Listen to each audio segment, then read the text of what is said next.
தேவனுடைய பரிசுத்த நாமத்திற்கு மகிமை உண்டாவதாக. இந்த காலவேளை உங்கள் அனைவரையும் ஆண்டவராகிய இயேசு கிறிஸ்துவின் இன்ப நாமத்தில் உங்களை அன்போடு வாழ்த்தி வரவேற்கிறேன். இந்த நாளின் செய்தியாக லூக்கா 19ஆம் அதிகாரத்தில் ஐஸ்வர்யனாய் இருந்த சகை மூலம் இந்த நாளில் நாம் கற்றுக்கொள்ள வேண்டிய பாடம் இருக்கிறது. இந்த நாளின் செய்தியின் தலைப்பானது ஸ்தானத்திலிருந்து இறங்கி வா. லூக்கா 19ஆம் அதிகாரம் 3ஆம் வாக்கியத்திலே நாம் வாசிக்கும்போது அங்கே சகேயு எடுத்த ஒரு தீர்மானம், இயேசு எப்படிப்பட்டவரோ என்று அவரை பார்க்க வகை தேடினான்.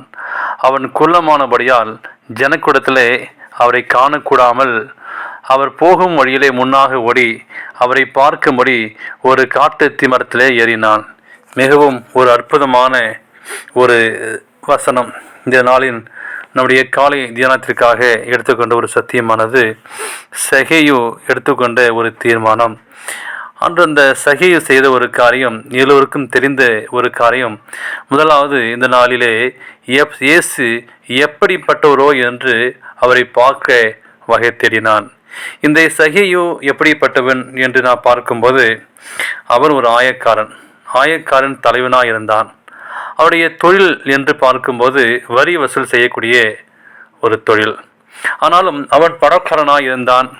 அவன் ஒரு ஆயக்காரன் தலைவனாக இருந்தான். அவனுக்கு செல்வந்தனாக இருந்தான். அவனுக்கு இருந்த ஒரு வாஞ்சை, எப்படியேப்பட்ட ஒரு சூழ்நிலை மத்தியிலும் அவனுக்கு இருந்த ஒரு வாஞ்சை, இயேசு எப்படிப்பட்டவரோ என்று அவரை பார்க்க வேண்டும், அவரை முகத்தை காண வேண்டும், அவருடைய பிரசன்னத்தை பெற்றுக்கொள்ள வேண்டும் என்று சொல்லி அவன் தேடினான். ஏனென்றால் எப்படிப்பட்டவரையும் இயேசு கிறிஸ்து மாற்றக்கூடியவர்.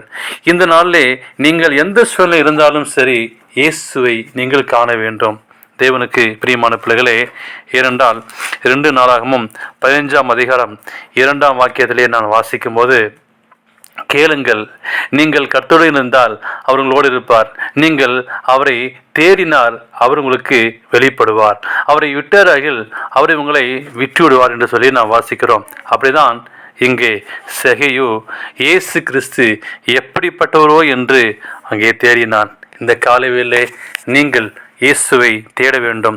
இரண்டாவதாக 19:4 நாம் வாசிக்கும் போது சகேயு எடுத்த ஒரு காரியம், அவர் போகும்போது முன்னாக ஓடி அவரை பார்க்கும்படி ஒரு காட்டு மரத்திலே ஏறினான் என்று சொல்லி நாம் வாசிக்கிறோம். இரண்டாவதாக அவன் குள்ளமானவன்.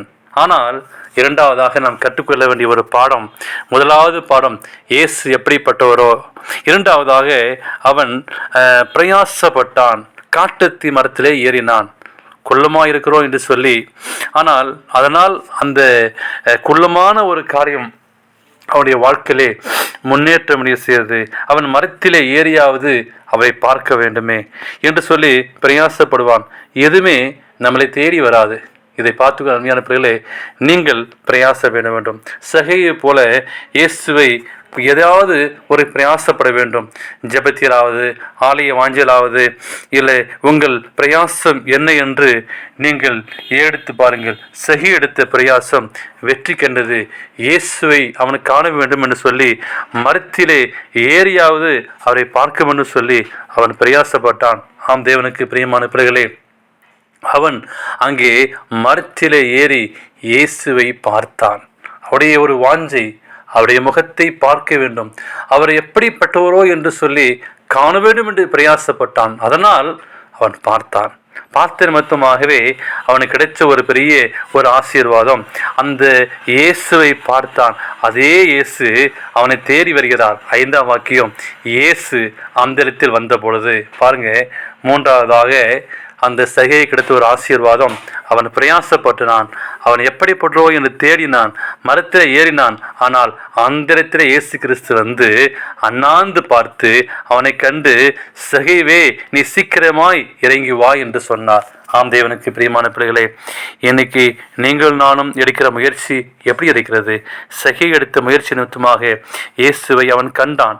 அவனுடைய இருதயத்தின் வாஞ்சையை இயேசு கிறிஸ்து கண்டு அவரிடத்திற்கு சென்று அண்ணாந்து பார்த்து, அப்படியாக அத்தி மரத்தில் உள்ள கிளையிலே அமர்ந்திருந்த அவருக்கு மேலாக இருந்தான். அண்ணாந்து பார்க்கிறான். அங்கே சகையை பார்த்து, நீ சீக்கிரமாக இறங்கி வா. ஆண்டவர் உங்களை எண்ணியும் கொண்டு பார்த்து கொண்டிருக்கிறார்.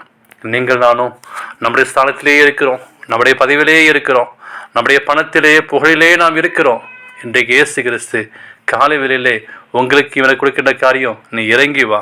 உன்னுடைய பணத்திலிருந்து, உன்னுடைய ரசத்திலிருந்து, பெருமையிலிருந்து, நீ தலைமை ஸ்தானத்தில் இருக்கிற நீ இறங்கி வா என்று சொல்லி இந்த நாளில் உங்களை அழைக்கிறார். ஆம் தேவனுக்கு பிரியமான பிள்ளைகளே, ஒருவேளை உங்களுடைய வாழ்க்கையிலே அழகு, ஒருவேளை அந்தஸ்து, பணம், பதவி அப்படி இருந்தீங்கன்னா இந்த காலை வேளை ஆண்டவர் சொல்றாரு, ஆண்டவரே இந்த மாதத்தில் ஆண்டவரே நான் ஒன்று 11வது மாதத்தில் வாழ்ந்து கொண்டுக்கிறேன், ஏன்னா ஒரு மாதம் முடிய போகுது, அந்த வரக்கூடிய புதிய வருஷம் எப்படி இருக்குன்னு தெரியாது.